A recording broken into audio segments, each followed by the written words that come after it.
You are watching Tomorrow's Classrooms today. In this tutorial, we embark on an exciting journey into the world of imagery. Imagery is a powerful literary device that allows us to experience texts through our senses. Whether you are a teacher guiding students or a student eager to refine your writing skills, this session will provide you with the tools to master imagery. Let's begin. Our learning today is structured around Bloom's taxonomy, guiding us from recognition to creation.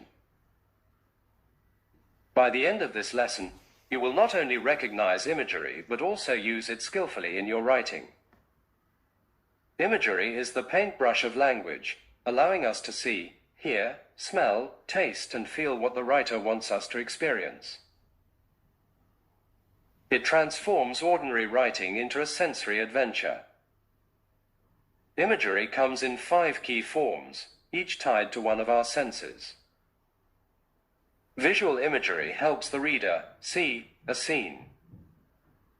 It helps to create a mental picture of what is happening.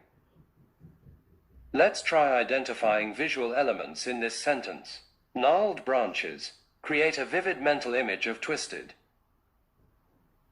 Rough and aged branches, stretched toward the moon, personifies the branches as if they are reaching out against the night sky.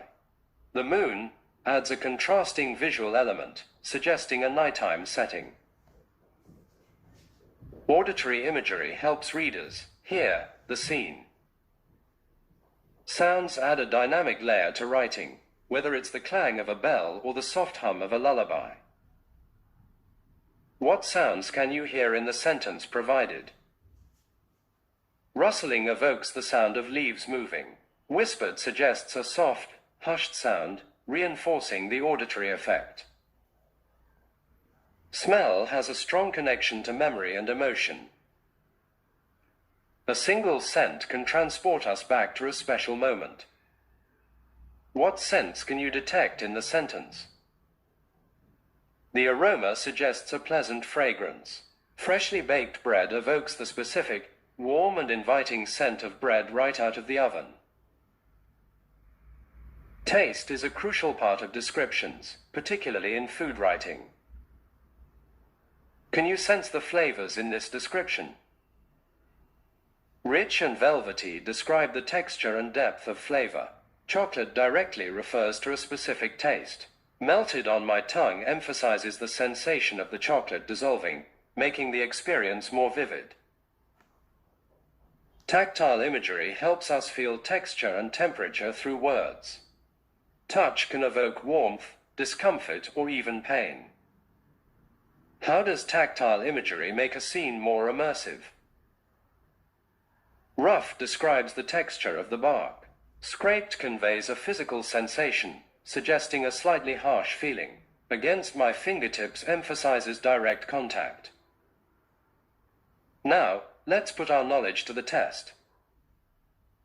Match each sentence to its corresponding imagery type. Sentence 1 tactile, Sentence 2 gustatory, Sentence 3 auditory, Sentence 4 olfactory, Sentence 5 visual. Now, let's complete the following sentences using appropriate sensory imagery. 1. Like melted toffee. 2. Loudly beneath my weight. 3. Like a ghostly, white veil. 4. Cool and smooth. 5. Rotting fish. Now, read this excerpt and identify the types of imagery used. Line 1, visual. Line 2, tactile. Line 3, auditory. Line 4, tactile. Now, let's read the 2 descriptions and explain how the use of imagery differs in each. Description 1 uses visual and olfactory to create a gloomy atmosphere. Description 2 uses visual and olfactory to create a cheerful mood. Now, let's analyze imagery like a literary critic.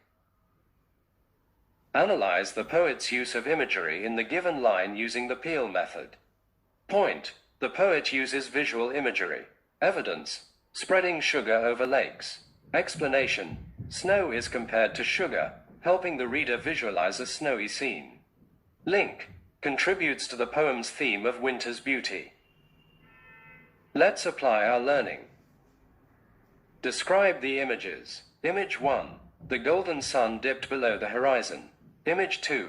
The howl of a wolf echoed through the silent forest.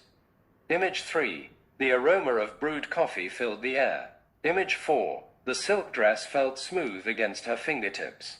Image 5. The bite of the mango exploded in sweetness. Now, let's improve the following bland passage by adding at least 3 types of imagery. Look at the example answer or the improved version. Now it's your turn. Bring a scene to life using sensory details. Create your own imagery. Don't tell, but show what you see, hear, taste, feel, and smell. That's it for now. Thanks for joining this journey into the world of imagery. Don't forget to subscribe, like, and share your favorite imagery in the comments below. Let's keep learning together.